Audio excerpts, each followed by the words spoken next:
What is going on? Welcome to No Chill Promos. How y'all doing?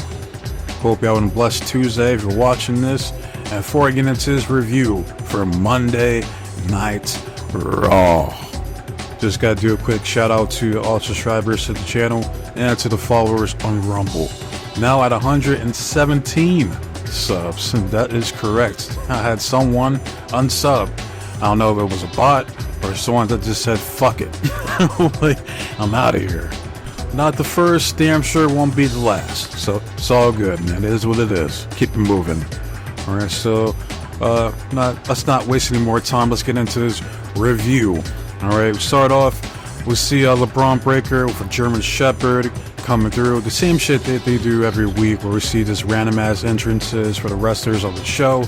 Next we see American Made pulling through, rocking suits.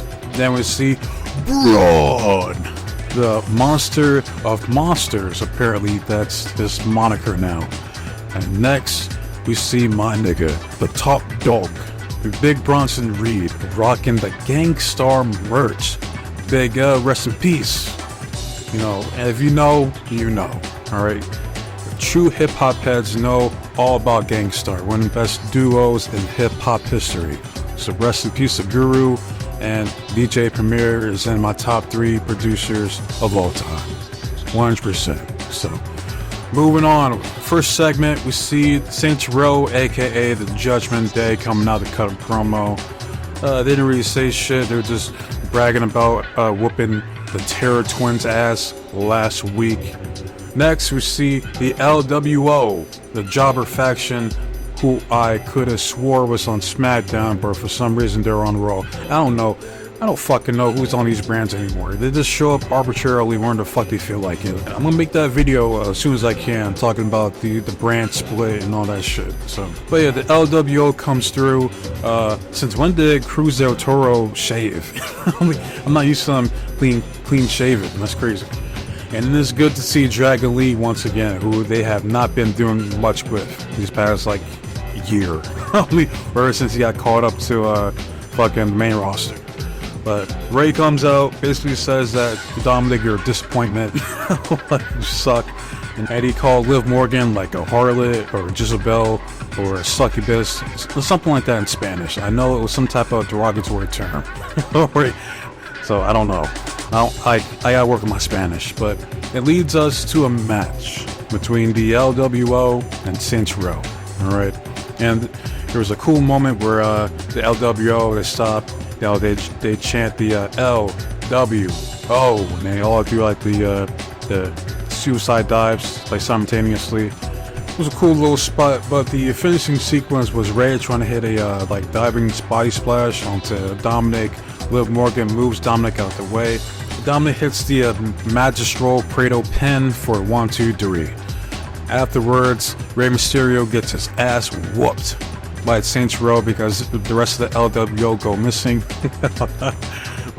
And as Dominic, or Dirty Dom, ex-con Dom, is about to do a frog splash off the turnpost, the Terror Twins come through to save the day. And someone made a good point. Like, why are they called the Terror Twins if they're not twins? I don't know, man. Like, you're making too much sense. Okay, I don't know, man.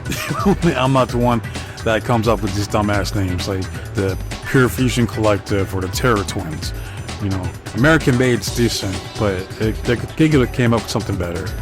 But yeah, that ends the segment. Moving on, we see a backstage interview with Jackie Redmond and The Miz. And The Miz basically said that, you know, these past few weeks have been shitty. Every time I try to do something good, it never works out. And then we see the top dog, the Big Bronson Reed, checking The Miz again, basically telling him, he's like, once I'm done with Braun tonight, I'm gonna take care of you next. And The Miz did an excellent job of selling the fear. It was subtle. You can see it. Like, you know, in like movies or like cartoons where they do like the big ass gulp, you know, when they're nervous. He did that there. So Miz is underrated. I will say that, man. And I said this before about The Miz. If The Miz wrestled as good as he can talk, he would easily be like a 10-time world champion.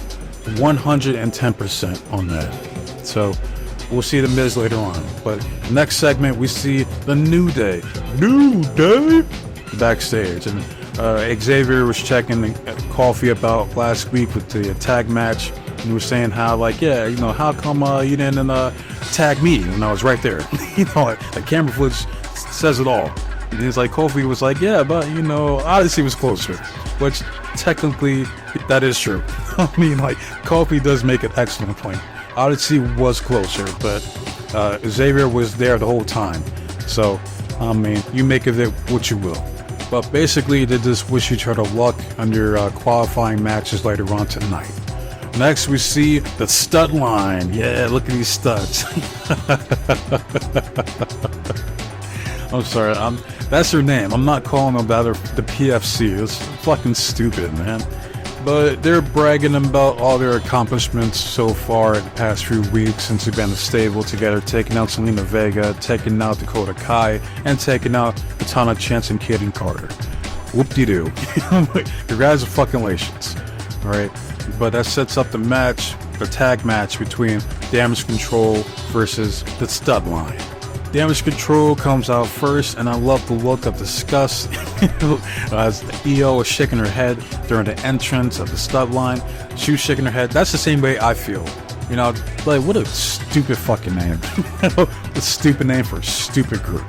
But the stud line comes out, you know, and then we got the match.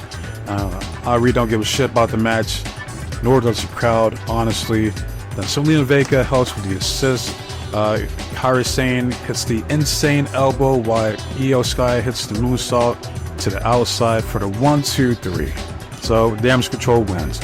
And I have one thing to say about Damage Control is they're baby faces now, but they still dress like heels. So if they're gonna be baby faces, they need to change up their look. That's all I'm saying.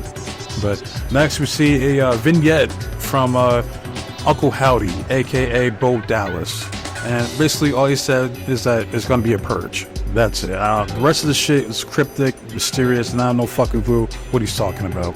But I do like the whole, like, Hellraiser, Poltergeist editing that they did for this these videos that they've been doing for Bo Dallas. I will say that. But I'm still not a fan of this White Six group so far, man. They have not impressed me. But next, we get a promo from my nigga, Drew McIntyre. He comes out talking about all the hypocrisy when it comes to CM Punk. He was like, it's so good to be back in Providence, Rhode Island for a Monday night what? And I could keep going. I could keep talking about how we're in a boom period and how I take all the credit even though I was sitting on my arse for the past 8 years not doing a damn thing. I'm like, there you go. I'm like, yes. Like, talk your shit, Drew. That's what I'm talking about, man. Because he had do fuck all the past fucking, like, decade. Motherfucker comes back, fucking was injured more than half the fucking time he was there. Get the fuck out of here. Fucking, man. Stop with this boom period shit, okay? Like, WWE and pro wrestling as a whole has been on a fucking decline. You got SmackDown that were on Fox. The Fox, one of the biggest channels today, and they're being downgraded to fucking USA. It's not a good move. And then you got Raw moving to Netflix, and people are fucking talking about how they're gonna bring back the Attitude Era. No, the fuck they're not. You know, it might be good for like the first 2 weeks, but watch that shit go to shit soon after. I promise you that, because I don't have any trust in Triple H, all right, to sustain that momentum that comes with that Netflix deal. I don't. All right, it's gonna fail. Watch. I'm telling you that right now. It's like these fans lack any critical thinking for themselves. It's like they believe everything and anything that the WWE will tell them. Oh, we're in a boom period. Yeah, well, if they said it, then that means it's true. I'm like, no. Like, no, the fuck it doesn't. Okay? If they were to tell you fucking Johnny Gargano was the best wrestler in the world, would you believe it? I damn sure wouldn't. I'm just saying, like, their job is to sell you on a fucking illusion. Okay? And for a good portion of their audience, it works. Because they always cater to the lowest common denominator of fans. Alright, those are the type of fans that will watch this fucking garbage no matter how atrocious it gets. Alright? That's their core audience. Alright? But I digress. I'm sorry. This shit just pisses me off, man. This fucking asinine shit I see online, man. But getting back to Drew Mac's promo, but he was like, "To have your attention now." It's funny how this stupid 50-cent bracelet causes so much emotional hurt for CM Punk. But don't worry, that Bash in Berlin, I'm gonna turn that emotional hurt into physical pain. Or something like that, pretty much to that effect. Then, like the coward that CM Punk is, he comes and attacks Drew Mac from behind until security shows up to try to break up the two. CM Punk gets back into the ring. Then you have 3 jobber-ass security guards follow him in the ring. Now here's what Punk does first. Okay, now this was Triple H approved right here. Now he has the strap that they're going to use for the Bash of Berlin match. He uses that fucking strap first and whips the black man first. And so he takes his anger out on Reggie first, then he whips the bald man, aka the Vari, then he whips the white dude last, Brad Maddox. He then proceeds to throw out Brad first, so Brad takes the least amount of damage. Then he throws out the Vari, the bald dude, alright, and then he proceeds to whip and take more of his anger out on Reggie, the poor black man, alright, and then he throws him out. So, and like Corey Graves said on commentary, he's like, I hope that young man receives hazard pay. And yeah, because Pat McAfee is gone, he's doing commentary for football season, so he's going to be out for a bit. So Corey Graves is stepping up to take his place. He is 110% correct, because that young man went out there just to get his ass whipped, literally, by the white man. Alright, and if you don't believe me, you can literally go back and watch this segment. That's literally what happened. Like, he whips the black man the most. And Triple H is back there smiling. He was like, hey Punk, when you go out there, make sure you go full Kuta Kente mode, if you know what I mean. Wink, wink. Nah, I'm just bullshitting, but last we see Drew Mac out there in the audience looking at the ring in complete disgust, and telling Punk that he will get his vengeance at Saturday. But that's when Bash Berlin is. So yeah, I'm not watching that garbage. So next we move on to the first qualifying match for the Intercontinental Championship. We see main event Jey Uso ooze back there with the people, making his entrance through the crowd, getting the crowd hype, because he does have the best entrance right now in WWE. I must say, it's not even close, man.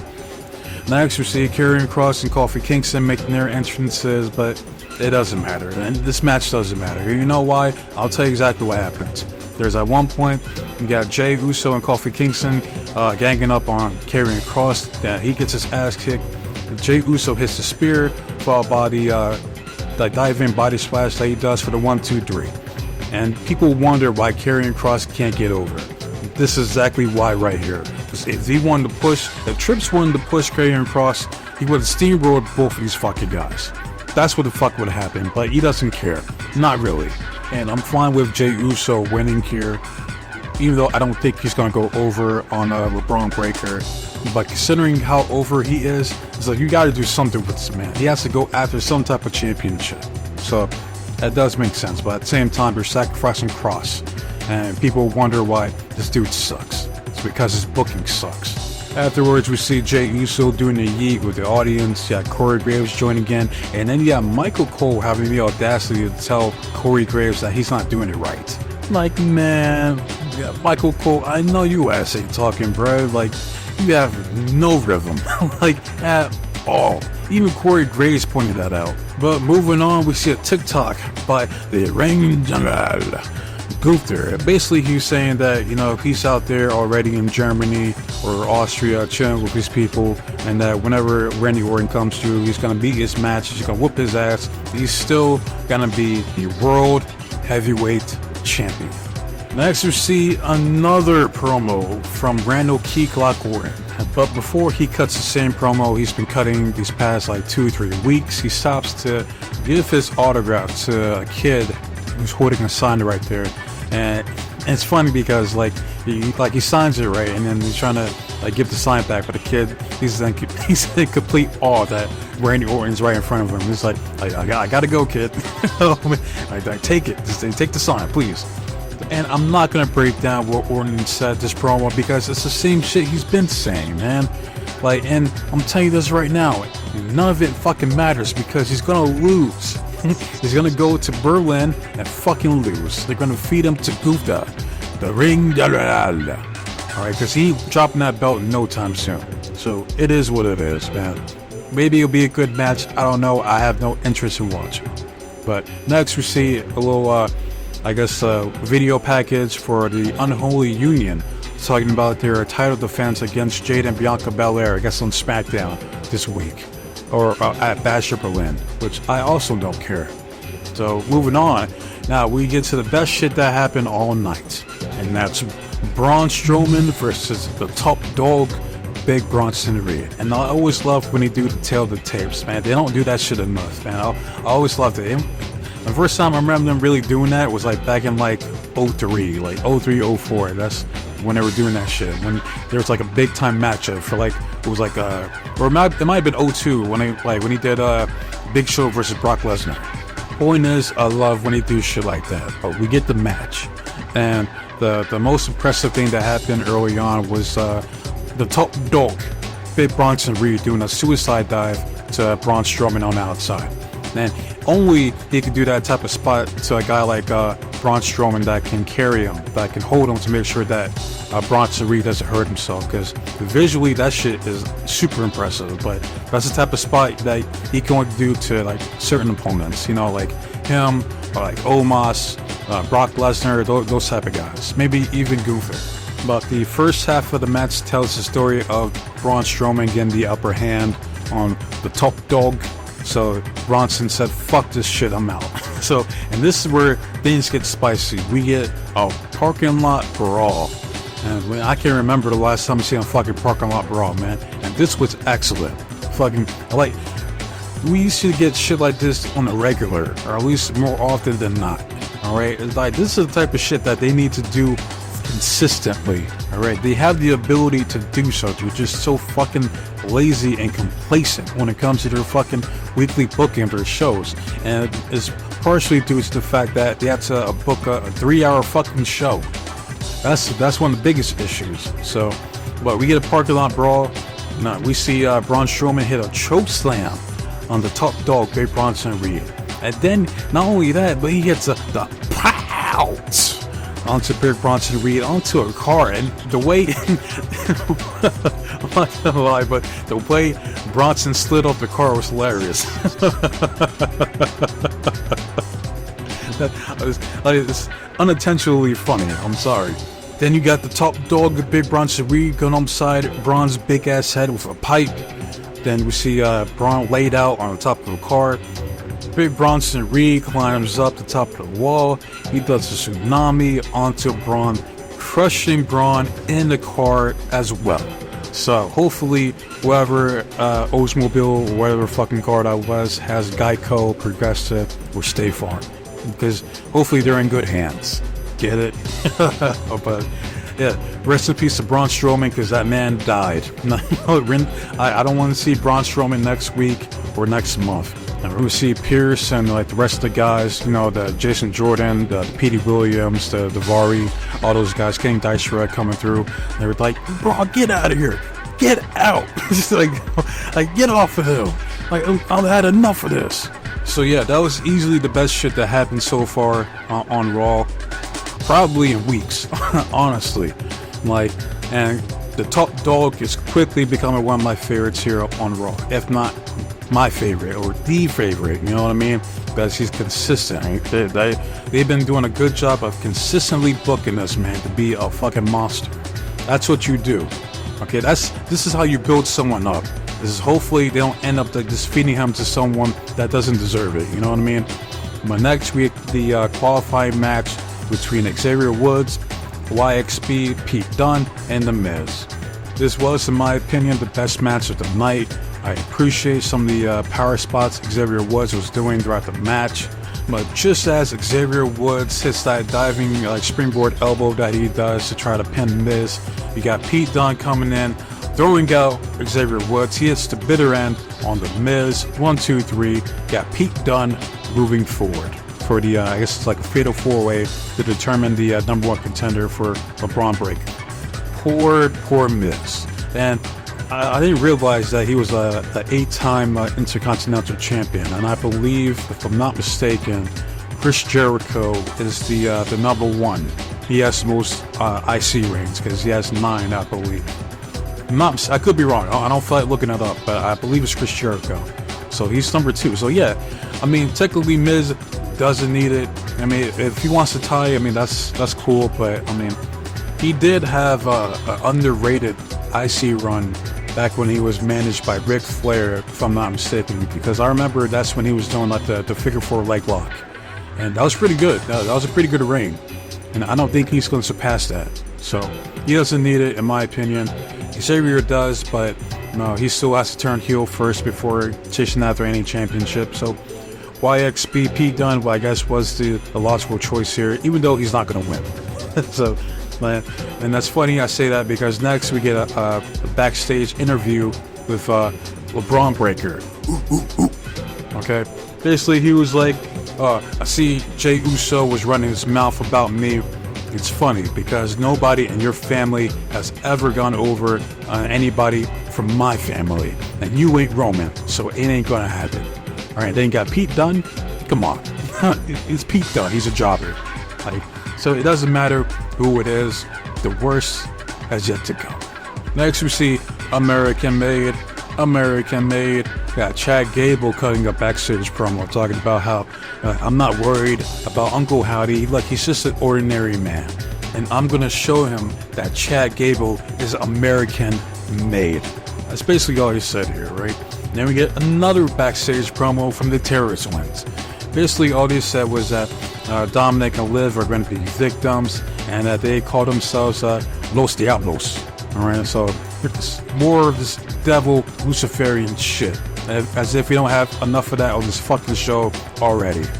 Moving on, we see a tribute to one of the best big men ever to step foot in the squared circle, and that's Psycho Sid, aka Sid Vicious, who unfortunately passed away yesterday. Come to find out, he was dealing with cancer for years. So once again, fuck cancer. And it sucks because I was literally getting done editing and putting out their AEW review for All In. Then I seen the news, I'm like, ain't no way, man. I'm like, come on. I'm like, damn it. You know, and it was a nice tribute that they did, but I'm like, I'm not gonna I'm gonna make a video about Psycho Sid this week. Don't worry. Well, I'm gonna go into detail because they didn't do right by Psycho Sid. They had all this fucking time to put him in the Hall of Fame, and they didn't do it. So don't worry, I'm gonna elaborate more on that when I do the video later on this week. But now we move on to the main event. Got Chad Gable going up against Uncle Howdy, aka Bo Dallas, for the first time. And I don't remember the last time I remember seeing Bo Dallas wrestle on Raw. Right? The last time I could recall was when he was in the B team with Curtis Axel. I believe they were on Raw. When back in his lane, that was back when Bo Dallas was like, believe! No, that Bo Dallas, you know what I mean? But we get the match, and I have some criticism here.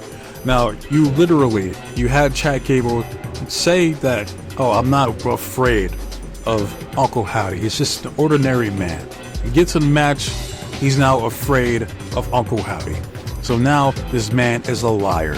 I mean, you can't trust anything this man now says because he immediately went back on his word. And this whole thing's fucking stupid because I could understand him being afraid of someone like Kane or The Undertaker. I'm like, but you look at these two, man. I'm looking at Chad, I'm looking at Uncle Howdy or Bo Dallas. I'm like, Chad, like, you're more jacked than he is, man. And not to mention, Bo Dallas isn't that much taller than you, man. Like, you could take this dude. Like, why the fuck are you afraid? Because he has a mask on? Come on, man. This shit's fucking stupid. Like, I'm sorry, man. Like, I've been watching this shit for weeks. I try to give it a chance. It sucks. Right? Point blank period, it fucking sucks, man. I can't get jiggy with this shit. And I seen some people talking about, oh, you gotta give it more time. You gotta let that shit simmer, let it marinate. I mean, how much fucking time do you need? It's already been like, what, over a month since these motherfuckers appeared? Like, like weeks. It's been fucking weeks since the White Six came through. Alright, and these guys have done little to nothing except for feud or just randomly attack Chad Gable and American Made for no fucking reason. Alright, so it's stupid, man. Like, it's, again, it was like the concept had the potential, the execution was piss poor. So yeah, I was not impressed with Bo Dallas here this match. He is the Sister Abigail. Chad Gable sold the hell out of it, and he gets sacrificed yet again to Uncle Howdy, for which you have Uncle Howdy closing out the show. And that's Raw. I will say it was slightly better than last week, but not by much. Like these Monday night Raws that I've been reviewing these past few weeks have been anywhere between decent, mid, to boring as fuck. Okay, I gotta keep it a buck around here. That's what I do. So I've yet to see a great episode of Raw, in my opinion. But if you think this great, then more power to you, man. I wish I could say the same, but I can't. I can't do it, man. I know they could do better. All right, they just choose not to. So if you watch Raw, let me know what you think. What did you think of last night's episode of Raw? Did you like it? Did you enjoy it? What was your favorite moment? What was your favorite match? Let me know. So with that said, love it, hate it, comment, subscribe to the channel. It's all the same to me. I just want to see the engagement and the feedback from you guys. I want to see the likes go up, and I want to see those comments. I want to know what you guys think, my subs, the people who watch these videos. Okay? As far as my next video, I might do the Psycho Sid tribute.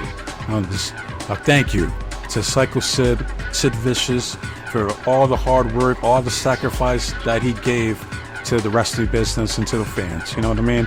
Least I could do. So, with that said, wasting enough of your guys' time, so be safe and be blessed. Take care of yourself and trust in God. I'm out this bitch. Till next time, adios.